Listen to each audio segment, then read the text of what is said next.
Previously on the Aid Zone. Welcome to Seat Frog, and I don't even know what I'm actually doing here. So bidding starts in 1 hour 41 minutes. Yeah, I actually bidded weeks ago, so mine was a sort of pre-bid then, presumably. 35 quid upgrade to first class. We'll see if I've won, I guess. I don't know.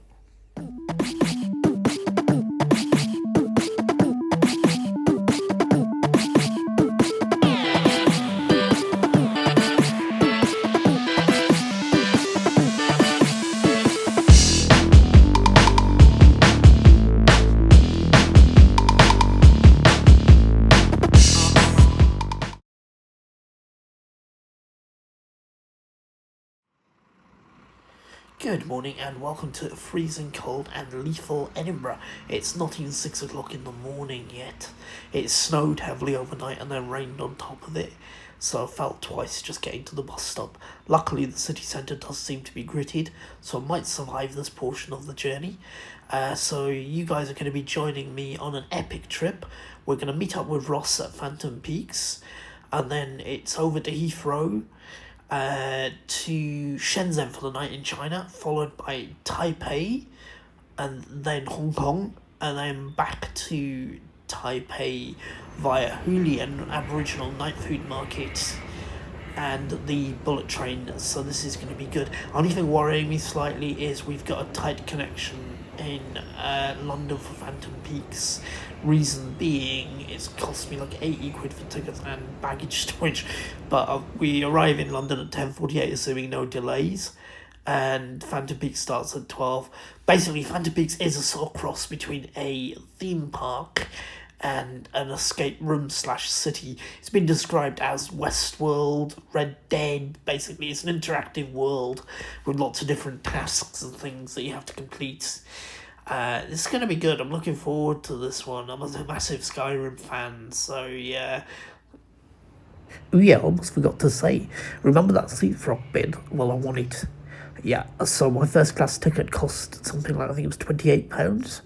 I had a quick look on Trainline to see what the price would normally be for first class, and I think it was 150 something. So we got a nice little savings there, so we'll see what LNER first class has to offer. Not expecting too much, to be honest. This is still a British train after all. Not exactly known for their value for money. But apparently they do free bacon rolls, and apparently their bacon rolls are very nice. So let's see how many bacon rolls we can stuff into a 5-hour journey.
If I was paying full price, I'd be a little bit annoyed about the first class lounge not being open yet. Especially for 150 quid. Ooh, mystery path. Let's see where it leads. Yes, I am bored.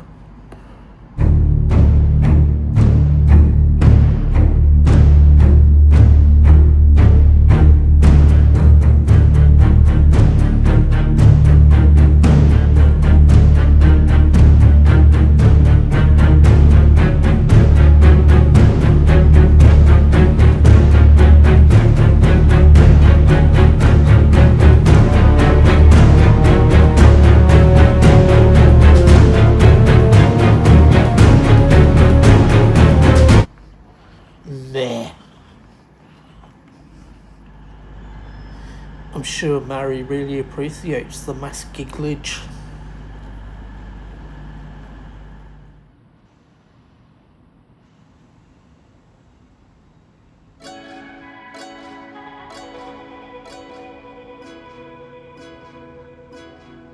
Can it just be us tonight? Under the night sky, gonna make my skin rise. Can it just be us tonight? Do you believe in magic? Comes from the inside. Do you believe in magic? Do you believe in magic? Comes from the inside. Do you believe in magic? Do you believe in magic? Comes from the inside. Do you believe in magic? Do you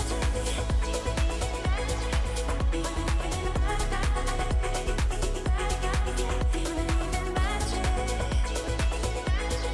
Do you believe in magic? Do you believe in comes from the inside? Do you believe in magic? Comes from the inside. If you're in the dark, secrets I keep. Let the world just fade away. You're all I need. Can it just be us tonight? No one can see. Give you my trust tonight. It's yours to keep. Let's fall in love tonight. In the right place, at the right time. Can we fall in love tonight? Do you believe in magic? Comes from the inside. Do you believe in magic? Do you believe in magic? Comes from the inside. Is due to a fatality in the Berwick-upon-Tweed area. Having just spoke to control, this service will terminate here at Dunbar. The service will then turn round and go back to Edinburgh Waverley. I would kindly ask all passengers to remain on board the service, as the service will now run back to Edinburgh Waverley. There are then bus replacements between Edinburgh Waverley and Newcastle to bypass the affected area, which is Berwick-upon-Tweed. So once again, please can I kindly ask all passengers to remain on board the service, as the service will now head back to Edinburgh Waverley. Once again, just like to apologise for the delay to your journey and any inconvenience caused. Once again, this is due to a person being hit by a train in the Berwick-upon-Tweed area. Thank you.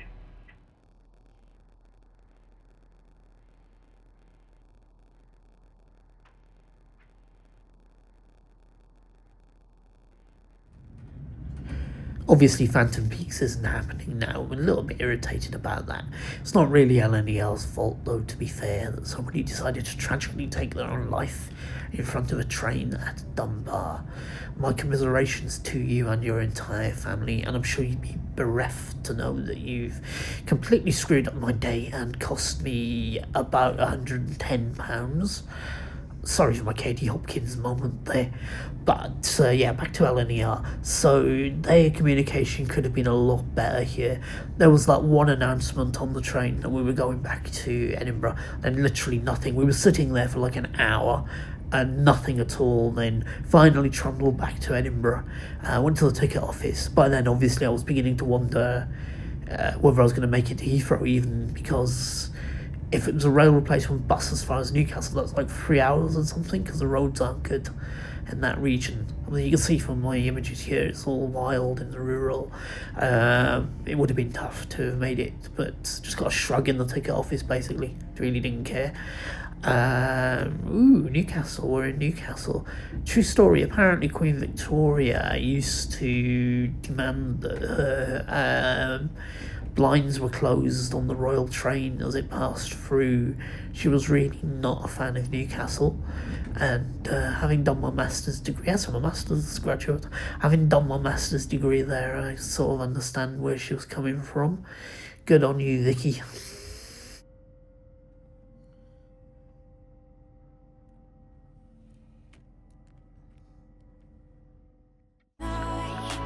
Do you believe in magic? Comes from the inside. Do you believe in magic? Do you believe in magic? Comes from the inside. Do you believe in magic? Do you believe in magic? Comes from the inside. Do you believe in magic?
Nostalgia. I loved my 2017 trip to Ethiopia. Do need to go back. So about 2 minutes after I took that footage of the Ethiopian Airlines check-in desk, I found myself nearly getting arrested. I was just reaching around waiting for check-in to open, when suddenly 2 large cops popped up next to me. Very friendly, but very officious. Very on guard as well. Full passport check, full document check. Why was I filming the Ethiopian check-in area? What's my name? Where I'm from? All sorts of difficult questions. All very friendly, but very definitely with a purpose. And then he skimmed through my passport, looked at all my travel documents, had a quick look at my bag, and then said to his colleague, "I'm satisfied anyway, I don't think he's who we think he is." So I don't know what that was going on there, but that was quite scary for a moment. So yeah, be very careful if you're filming random African check-in desks. Today's really not going to plan, is it? So one of the plans for today was to revisit Heston's Perfectionist Cafe, visited in 2017 on the way to Ethiopia at Terminal 2, and I was really unimpressed. I'm a huge Heston fan. I love Mandarin Oriental. It's just the best restaurant in the world. And I thought maybe I was a bit unfair on Perfectionist Cafe, so I was going to give it another go. But it appears to have shut down. There's nothing online to say that it's closed at all, and the reviews are quite recent. So, no idea what's happened there. If you do know, tell me in the comments. Food choices at Terminal 2 aren't fantastic.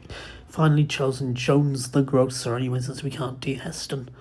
It's not too expensive by airport standards. Bondi fish and chips, 17 quid. When you consider that Istanbul's new airport is charging 26 quid for a mediocre McDonald's-sized burger, 17's not too bad. Comes from the inside. Do you believe in magic? Comes from the inside. Heathrow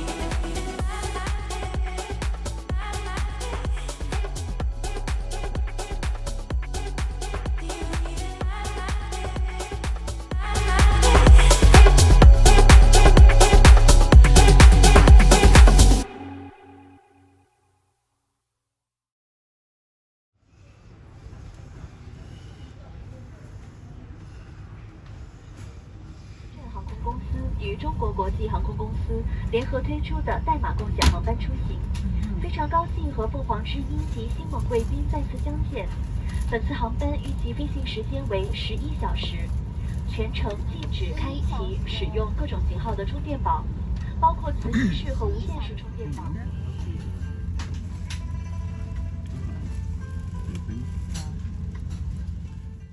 Just a quick word about Shenzhen Airlines safety video.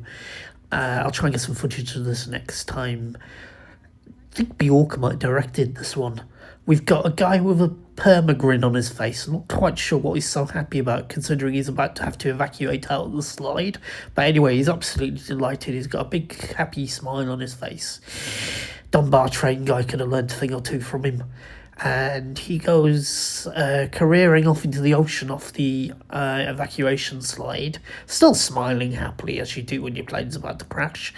And he gets rescued by a pod of happy smiley dolphins.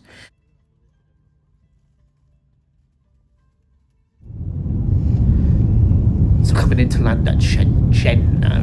Haven't been able to get a lot of footage of the inside of the plane because it's very cramped in there. Would I fly Shenzhen Airlines economy class again? No. Well, I haven't got much choice for the rest of the next few weeks, but would I pay to fly them again after this trip? Probably not. It's definitely a regional airline that has somehow managed to get itself a long-haul route. In-flight entertainment is awful. It's literally about 4 films in Mandarin. It's not good. My charger didn't work in the socket, despite being exactly the same as the guy next to me. It did work. Now, the worst bit, and I don't know if this is a cultural thing, because she was quite friendly on getting off the plane, but one cabin crew in particular, I got chatting to the guy next to me. He was really friendly and bubbly. Now, obviously, it's a loud plane. It's a very old plane. Every time we were speaking, and bearing in mind I wasn't shouting, but obviously I had to raise your voice slightly to be heard over the plane because it was very noisy, she kept popping up next to me and telling me I was being too loud and to hush. I'm a paying customer. You don't tell a paying customer to hush. But literally I couldn't speak without this cabin crew turning up next to me and telling me to be quiet. I mean, no. A little bit like, rude. But food-wise, yeah, the food was alright. Never had prawns, sweet sour king prawns on a plane before, especially in economy, but all good. A bit mean with the drinks and the coffee. The cups were half filled, I did notice that. And there wasn't a lot of service.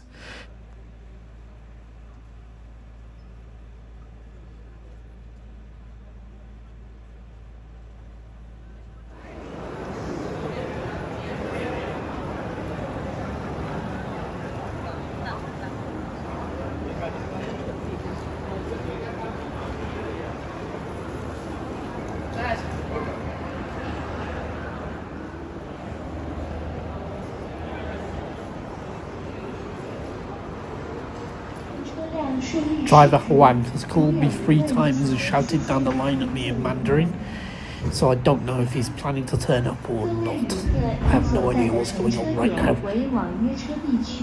请在操作区输入车牌号，以便车辆顺利驶入。如有疑问，请联系现场。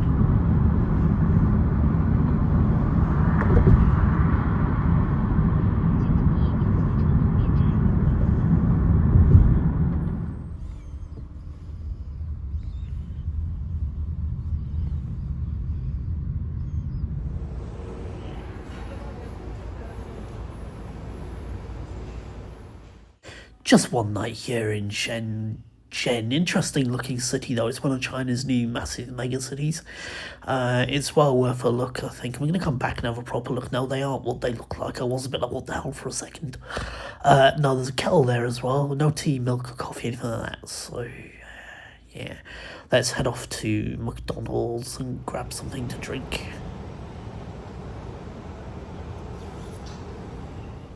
Promise I'll be taking you for some interesting food over the next few weeks. You know me, it's not a trip without food, but tonight it's McDonald's. Wanted something familiar and safe and familiar. So there's the taro pie that you don't see in McDonald's in Europe. No straws in Chinese McDonald's, by the way. It must be an environmental thing. Just got the knobby thing at the top there.